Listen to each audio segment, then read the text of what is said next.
Hello ladies and gents, I'm the Rev, and this is the Alpha Survival Guide for a Habitat 1,000 Years in Orbit, Episode 2, featuring update version 0.11. Now you'll want to stay tuned to the end of the video because I will be giving a sneak peek at what these guys have planned for the next update, due out in about a month. So you're probably asking yourselves, why are we starting on this? Well, we're starting here because the forums and wiki are up, running, and fantastic. There's not a lot there yet, but the devs are more than happy to talk to you. So if you want to click on that, it is of course completely and utterly voluntary. You do not have to do it to be part of the game, to play the game, anything like that. But it will help you if you do have any questions. If you look for TheRevPlays there, that's where I'm also posting some of my videos. And if you guys have questions, I will do my best to help or find someone who can help you. So let's get right into the game.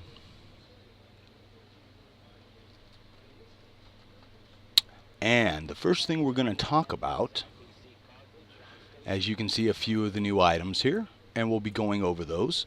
We'll be going over some of the new weapon systems, how they work, as well as combat, and I will break that up in the description below, so you don't have to sit through the whole video if you don't want to. You can just check out the parts that you want if you just want to see nano-clouds dying, things of that nature. You can go to the combat, and if you want to look around in the weapons, you can look around in the weapons. This first part, though, we're going to focus on some of the new placeholders, and I call them placeholders because I have pushed these to their full limit and they still go. Now in early access, this is very common. Developers put things in early so that they have space holders and such, so they can also get an idea on how the systems work. They can get feedback from the players to see how long it takes them to go through resources and things like that. And we have the Omni. By building a bigger habitat, you've got your fuel, electricity, and then down here we have our objectives, which of course are to generate resources. It shows you how many items you have connected. You only get 10 engineers, so keep that in mind when you're playing a game. If you take and have something too close, right, and it's just got blown apart and you have an engineer fly over to it, or if you send an engineer out too far, there's a chance, and it doesn't always happen, but it's been happening to me, especially in this, so I know this is something new because I didn't have this problem before in the first build, and it's not necessarily a problem, just something you have to watch out for. Your guys will die. So this engineers 10 is something, of course, you want to keep your eyes on. Now when it says eliminate predators, that must mean the nano-clouds that come at you, because there are 5 or 6 different space stations, 1 mega space station, which I will show you if you stay till the end of the video. But this eliminate predators must refer to the nano-clouds, and those are the 2 enemies currently in the game right now, which are the nano-clouds, which shoot things at you, and they are more maneuverable than you are. So you have to plan for that, and I will show in the combat section how I attempt to do that. And then you have your space stations, which are non-movable. They stay in place. You can take and approach them any way that you want. You can use various weapons against them and such. So folks, that's the general intro. If you hold on 1 second, we will be right back and we will get right into the new weapon systems. Alrighty, ladies and gents, here we have 3 of the new weapons that you'll be getting in this update. We have, of course, the buzzsaw, which runs on electricity.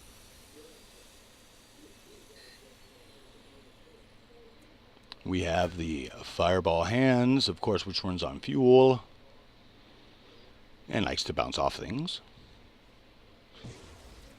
And then we have the subwoofer,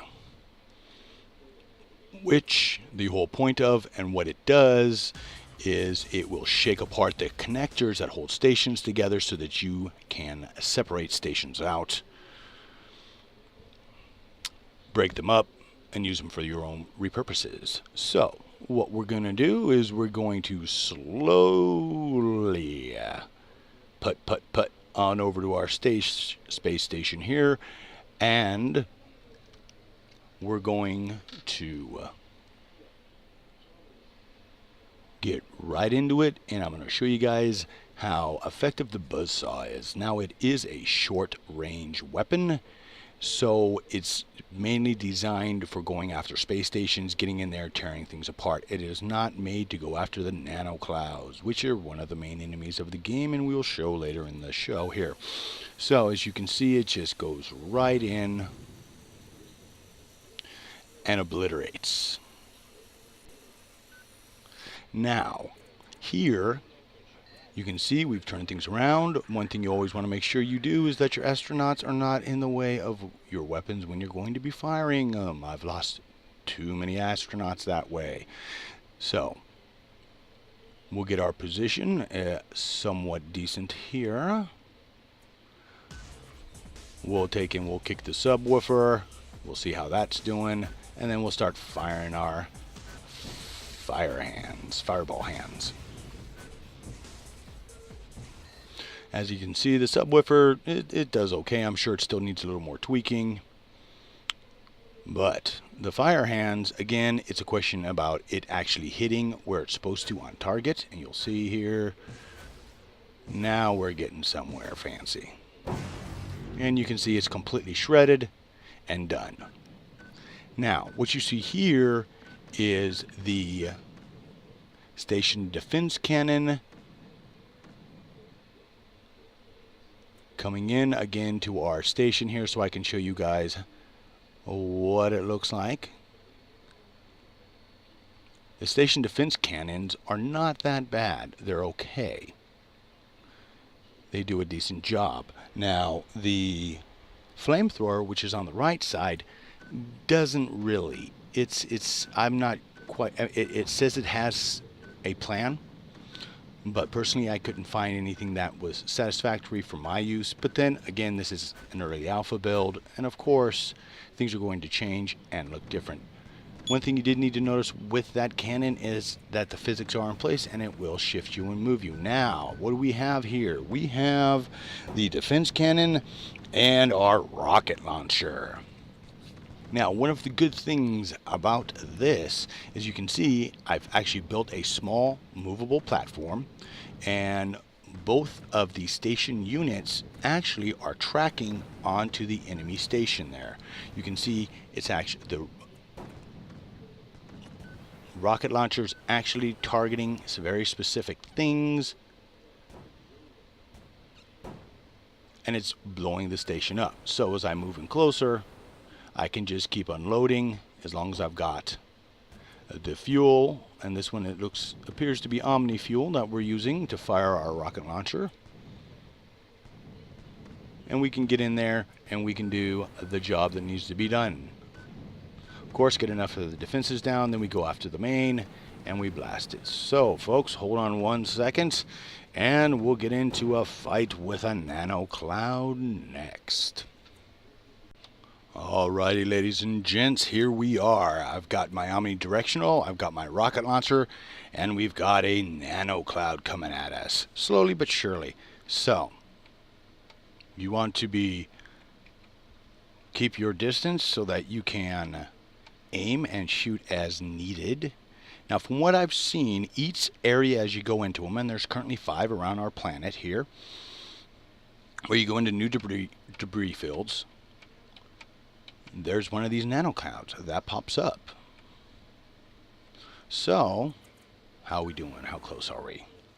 You want to keep your distance because, for the simple fact, these guys will change direction on you. They're faster than you are. So, you have to be very careful. Oh, here it comes. Ooh, and he's going way against. Oops. There we go. Whoa. Uh-oh, too far.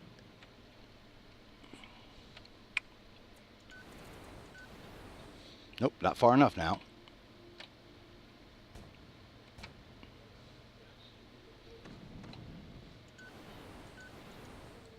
Time to die. Oh, come on. How many times I gotta shoot you? There we go. Alrighty, folks. So, that one is dead for this area. There you go. A quick idea of what the combat's like. Now, as you can see, I'm using, simply like I said before, my Omni thruster and a rocket launcher and one astronaut.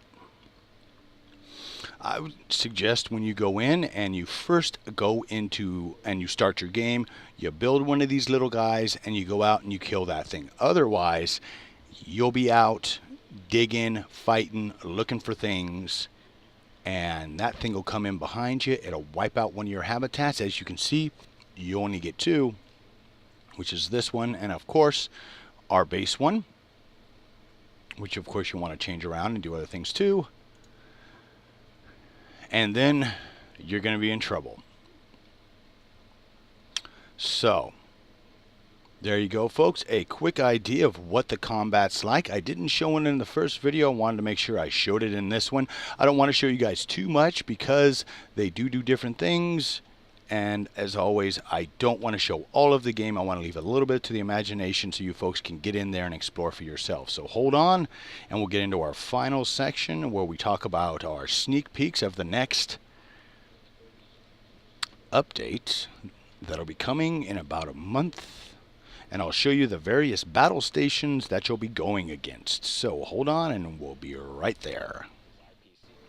Alright, ladies and gents, it's that time. Now, I did promise to show you the space stations, and the first one I'm going to show you is the mega one that you'll be going at.